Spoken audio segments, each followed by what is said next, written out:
here is the Q&A that we talked about a few weeks ago. And now you will get all the tea.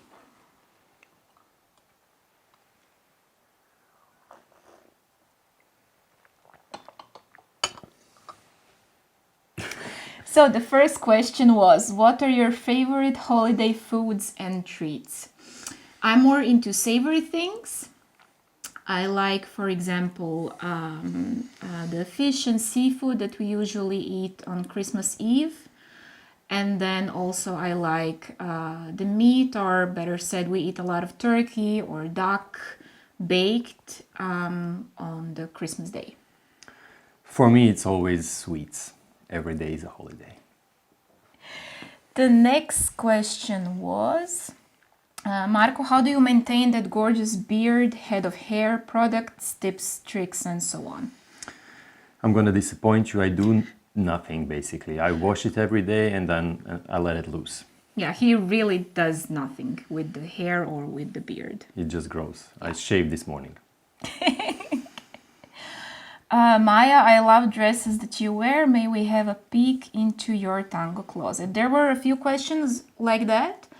So we'll do that later. Yes, we will do that later. I will show you where all the stuff is. Where all the dresses live. Yeah, moving on. What is the meaning of life? It's 42. Another one, how large are your wardrobes? We will get to that later. Do you miss academia? I love my life. No,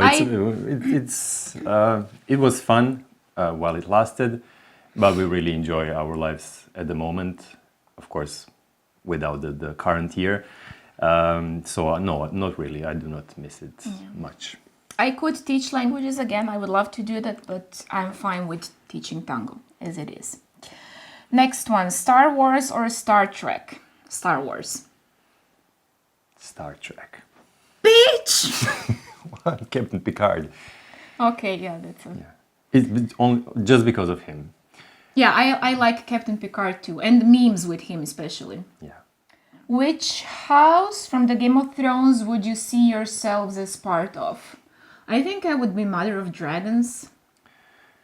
For me, it's just too complicated to follow it. I need to rewatch it a couple of times, make notes. It's just, I don't know, somehow it didn't... Too many things happening. Too many things happening, too many characters and houses and I don't know. Which historic or living person would you like to speak to in a sauna? I hate sauna, so I wouldn't go in there.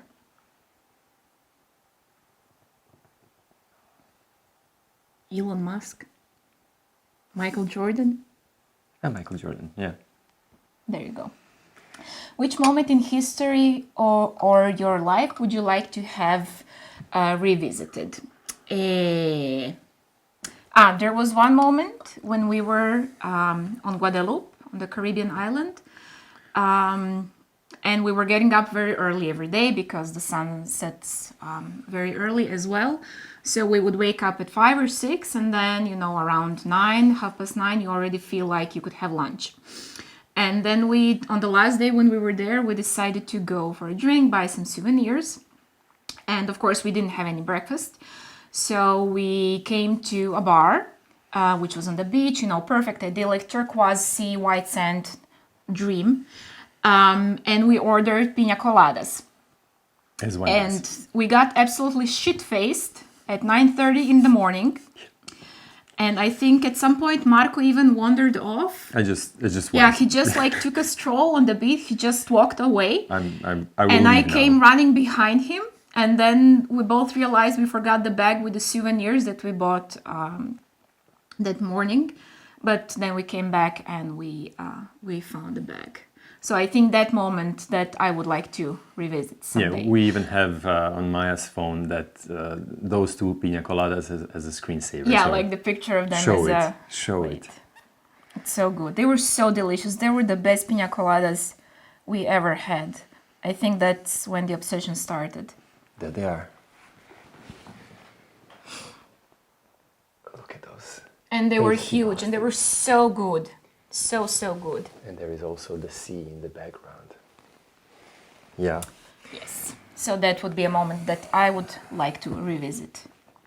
Yeah, somehow it's a cliche, but all the island moments, I would go back to Bali, where we were running around with a scooter, visiting temples, or to Guadeloupe. Another great moment for me from Guadeloupe is that I was a beginner surfer, and I went again at 6 a.m. in the morning to surf. I was alone on the beach, and there were not many big waves, which is maybe even better for me because I'm not that good. But there was one that I caught in, I guess, 2 hours. And as I was surfing, beneath me there was a stingray surfing with me. So that was a great moment. But there are many. I would like to revisit the NBA Finals. That was kind of my big passion before tango and academia. Or another thing that I would like to another moment that I really enjoyed was the Springsteen concert in Rome in 2017, I think. That was an epic moment. So yeah, there are a few for sure. Okay, next one. Favorite orchestra among the big four? I don't know. Pugliese? Yeah. I guess. But I like D'Arienzo and Troilo as well. I could live without the Sarli, but the three of those I prefer. True that. Dinosaurs with leather scales or feathers? I love that question. I would choose a dinosaur with leather because when it dies, I can make handbags out of it. I never gave it much thought, really, but probably leather. Yeah. Any tango music or regular music or songs that only one of you enjoys? Yeah, I enjoy many other types of music other than tango. Maja doesn't. Yeah, but which ones do you like and I hate? I listen to reggae from time to time, or I hate reggae. Don't ever play reggae in my presence. I fucking hate it. Or I listen to new age or some classical music that she doesn't like English classical music. No, it's not that I don't like that one. Yeah, but I love it. Yeah, well, that's your problem. Any tango movements or figures that only one of you enjoys? I don't really like enrosques. They're just boring for me. She doesn't like spinning too much, turning. So I want to do more colgadas, volcadas. Yeah, but I like heroes. Yeah, but I'm okay with colgadas and volcadas. I just like my own axis so much. No. Too many questions? No.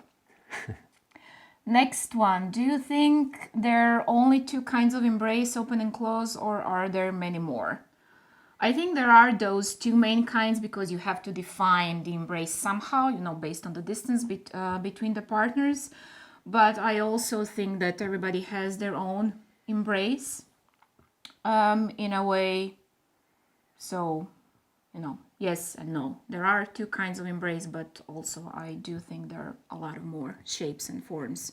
Yeah, I kind of see close embrace as a one and true embrace, and then there is the open one as some kind of alternative. Yeah. Or the V-shaped one. Yeah. Or like half open. Yeah, but as a true embrace, I see only the close one. Yeah, I'm not crazy about things which are in between, so I would always prefer close embrace and then perhaps open. But anything which is in between, I'm kind of, I can live without it. Moving on, do you think tango is sexist or is getting more equality oriented? I think it did start as a sexist dance, or when in the sense that the role of the man was always more emphasized and more important and so on. But I think it has gained a lot of equality in the past few years, and I think it's going to go definitely in that direction. I will do my best that it does. Yeah, definitely. At the beginning, you had a name of a dancer with a partner. So you don't see that anymore, which is, of course, great. And yeah, it's getting definitely better. What else? Who does the cooking? That would be me. He does. Who brings the gifts on Christmas Day in Croatia? That would be me. I think we do have Santa, right? Yeah, Santa yeah. Claus. Yeah, we have two guys. One is Djed Božićnjak and the other one is Djed Mraz, depending. Oh, yeah. But it's basically Santa Claus Yeah. in English. Although I think in my family, we had baby Jesus bring us presents. Oh, baby Jesus. Yep. And Saint Nicholas, and there are many guys bringing presents. Yeah. Like basically it doesn't matter as long as you get presents. Yeah. Will the 20s be roaring? Yeah, I think they will be really amazing. I have finally managed now, as I had 1 year to kind of pick up on what's been happening lately, and I'm really, really optimistic, and I think 20s will be again roaring as it was 100 years ago. Like new technologies, flying to the space, electric cars, genetics and medicine and stuff like that. It's going to be epic. Next one. Your wardrobe is huge. Do you have a great and you have a great eye for one-off or unique vintage pieces? Where do you keep them all? I will show you. Moving on. Unexpected benefits of the lockdowns created by COVID-19. Well, for me, as I just responded on the previous question, I kind of managed to read a lot and see what's been happening lately in the world, in the world of science, in the world of technology. So that's been quite exciting, as I'm finally optimistic for the humankind and Earth and climate and so on. Eh. Yeah. What did I do? I learned I learned to crochet, and I'm pretty decent at it. I'm also learning about plants because now we can finally have some. She's not just killing them anymore. Yeah. They also managed to survive, some of them. And what else? I don't know. We started running. Yeah, like jogging, not running away from yeah, problems. yeah. If you didn't dance tango, which dance genre would be next fave for you? I love salsa. I really, really love it. So I think if I wouldn't dance tango, I would definitely be into salsa. Oh, God. Breakdance. No, probably, I don't know, swing, maybe I like it. Oh yeah, swing. I forgot that. Never really tried it for real, but I like it. I like the culture around it and the music, so I guess it would be swing. And that family of dances. Yeah, that would be an option for me too. How many times have each of your parents seen you dance? Well, they watch us on YouTube, and then But live, yeah, just a few times in Croatia. maybe 4 or 5, something like that. Even less, I think. Something Yeah, like that. Yeah. If you had to and could live in only one city, and you could each take your families with you, which city would it be? Well, we live in Zagreb now, permanently, kind of. Permanently. And our families are also here. But I wouldn't mind living in Portugal somewhere, Lisbon, I love it, Porto as well. Yeah, somehow we are really drawn to Portugal. Yeah. Probably also because of the weather and the wine. Food, and wine, yeah, tango is their fado. yeah. You teach and dance tango around the world. What are the standard top 3 things you see leaders do well and also badly? And the same question for followers. So standard top 3 things leaders do badly. They don't use the cabeceo so much. We would prefer, I think it would be a good idea for everybody to really use 100% cabeceo, only if you have really good friends and you know that you've been dancing with them a lot of times and you know how it works. But other than that, cabeceo, it's a good thing. Yeah. Another bad thing would be that, whenever we have technique lessons, like for followers, my lessons are always full, and his technique, nobody even takes that lesson, and then even if it is on the program, then very few leaders come. So I think the bad thing would be that the leaders are kind of lazy, and they do not want to work that much or as much on their technique as a regular follower does. And there are still a few places where men come dressed in t-shirts. I don't know, we see the tango as something very elegant, and we always encourage people to put their best clothes on when they go dancing. So we like to see that. Yeah. And then the three things that leaders do well in general. It's very difficult for us to, like generalize like this, but I think, or at least from my point of view, one thing that I noticed that is kind of taking on is they're showing a lot more interest in communication in the couple, in how they can allow the follower a little bit more space for herself and so on. Yeah, that's true. And the other two, No. I really don't know. Like, generally speaking, I have no idea. Because they vary a lot from one country to another country, from a continent to a continent. So it would be a very, very long story to talk about it as well. And then three things that the followers do badly. I think the first one is very often they're not very eager to take the responsibility for what happens in the couple. So there is not really a lot of sharing, everything is the leader's fault and I'm perfect and I didn't do anything wrong. So that would be one thing. Second thing would be... Too often they say yes to everybody. There should be more no's. Yeah, just, accepting dances from people you would not normally consider to dance with just to be, just to get a dance at all. So I disagree with that. And then the third one for me would be that very often there is a lack of interest in the music and a lack of interest in exploring music and seeing what you can do with it regardless of with whom you dance. And then the three things that followers in general around the world do well. They practice more. Yes, they practice. They take lessons. Yeah, like always my technique lessons, whatever I do, they're always full and there are a lot of ladies coming who want to improve and who are curious and so on. So that is one very, very good thing. They're always nicely dressed. Yes. Well, ladies dress in general better than the men. And the third one would be, I don't know. Again, because it's a general question, I can't say that. Yeah. Yeah. But there are differences in each country, like I mentioned. So let's just stay with this. Who is more stubborn, jealous, control freak, and self-obsessed of you two? Maja. Please. Like, I'm insulted that you won't even ask. If you guys enjoy cooking, what dish do you consider as your signature specialty? Yes. What I like to do, but Maja doesn't really like it, is štrukle. It's a Croatian dish. It's pastry with cottage cheese and eggs and what else? It can butter. be baked or cooked. Yeah, usually I do it baked. The idea is to just mix the flour with water.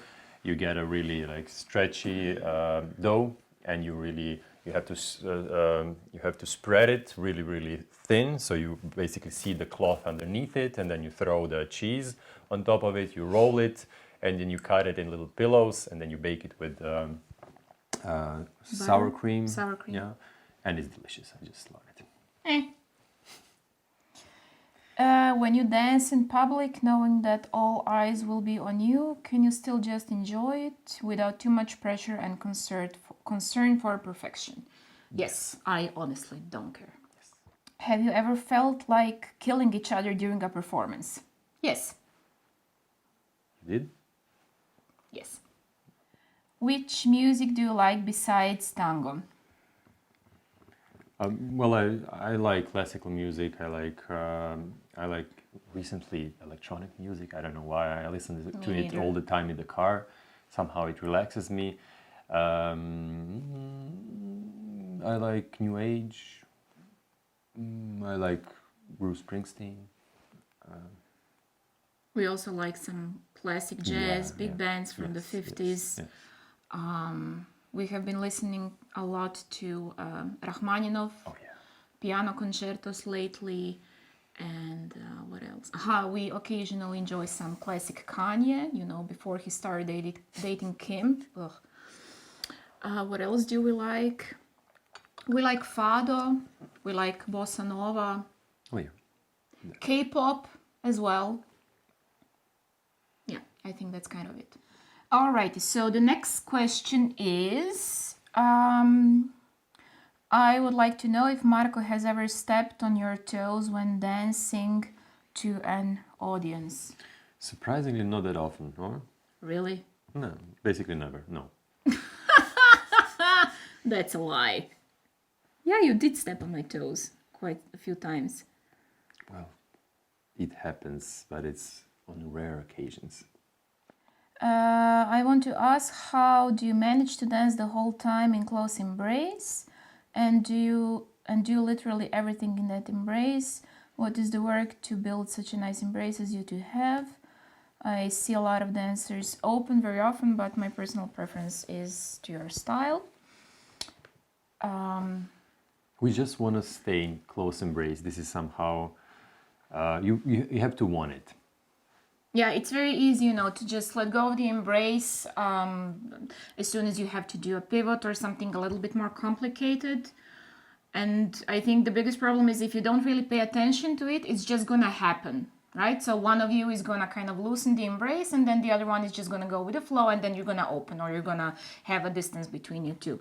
But for us, what makes the biggest difference is that we really want to keep close embrace. So we both work on that. Yes, there is technique, posture, and so on, but most importantly, there is this wish or intention or desire to truly keep close embrace and to see what kind of figures and stuff we can do inside that embrace.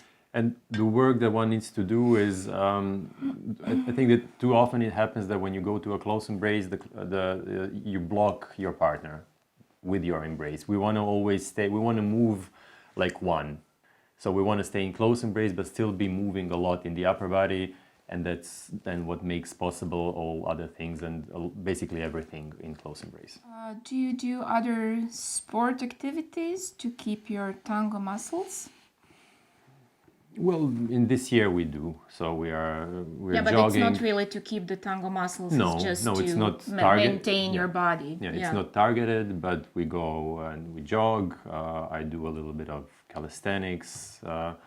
Weightlifting, stretching, swimming. But it's nothing really very serious or very dramatic. No, although it's a good idea. Maybe we'll do something like that. I also don't really think there are things as tango muscles.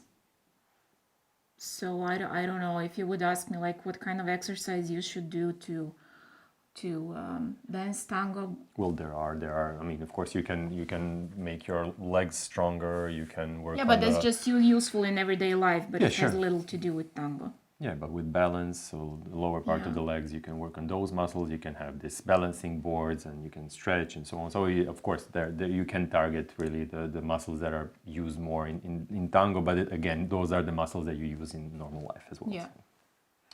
What do you do to relax yourself after a busy dancing day? Any secret home remedies for tired feet? What do we do to relax? We chill. We enjoy the silence. If we teach a lot, That's true. Then we don't talk so much, because even that can be tiring. We don't do anything with tango. If we want to relax, there is absolutely no tango in sight anywhere around If somebody us. accidentally plays a tango video or a song, we kill them. Secret remedies for tired feet. Yes, so you take your foot, you take your 5 fingers and you stick them like this between your toes. So basically you force your toes to spread, because very often in the shoe they're kind of constrained and very pushed together. So you force them to spread, and like this you'll relax all the little muscles that you have between the toes, and that, for me, that works really well. Yeah, cold water as well. Yeah. Okay, guys, I think these are all the questions. Thank you for asking. Now you got the tea, and we'll see you next time. See you next time. So as promised, here is a little tour of my closet. I don't have really nice closet space because, We were supposed to renovate the apartment, but we all know how this year went, so that didn't happen. So instead, I'm just gonna show you things as they are right now. And also, please pay attention to my slippers and also to my little unicorn stool, because I was not blessed with great height. So I gotta use it if I wanna climb up there. So what we have here, come closer. These are the things that I just currently wear. So it's mostly like autumn and winter dresses, and I don't feel the need to color code them because I know anyways what's in my closet. So it's all in here. And then on the side I have my precious Japanese kimonos, a lot of silk, and some other stuff, a bit of workout clothes, some sweaters, some things that I made, and so on. And then we go up. So on the first shelf, there are also a few summer dresses, then also some winter clothes or dresses that I cannot put on a hanger because they just wouldn't look nice. Sweaters, more sweaters. And then at the moment on the top shelf, we have my performance dresses and tango dresses. So these are all for performing, and you have seen most of them in the videos. And then there are quite a few more of them here, and I have a few new ones, but you're gonna see that when I wear it, if I wear it ever again. And then this pile, I love these. These are all brocade or silk. These are all vintage, a little bit more fancy. And then here also I have some beaded 60s tops, which I also like very much. My jean chalet dress, and so on. I of course have a lot more summer dresses, but they're put away and they're not really in a presentable mode right now. So we're gonna close this.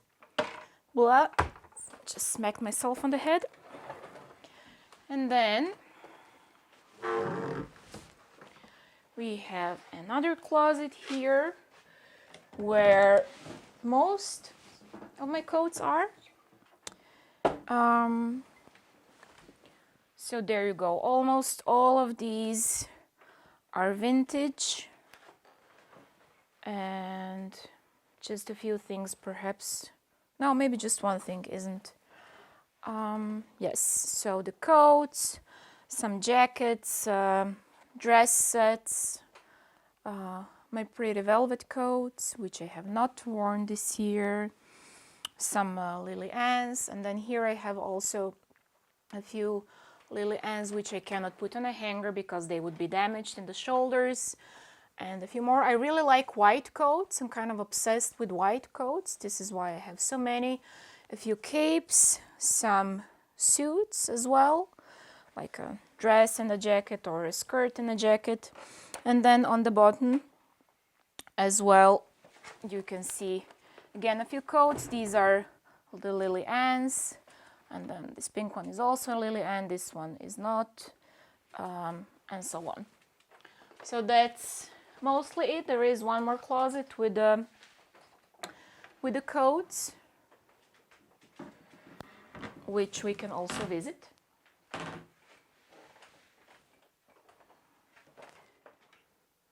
And this is the last closet, where we have some more coats.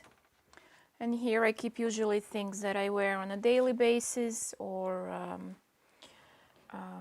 coats that we have matching, like this one. This one is mine, this is vintage, and then this jacket is Marco's and it's not vintage.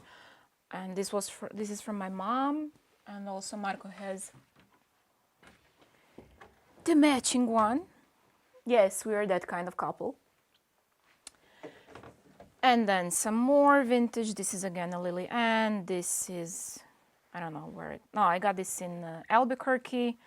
This is not vintage. This was made in Portugal. And then there are scarves and some shoes on the bottom. And also a few more coats to the left. And also these we have kind of matching. Mine is vintage, like a trench coat, and then this is Marko's orange suede jacket and some short fur coats, and that's basically it. So I hope you enjoyed this little tour of my closet.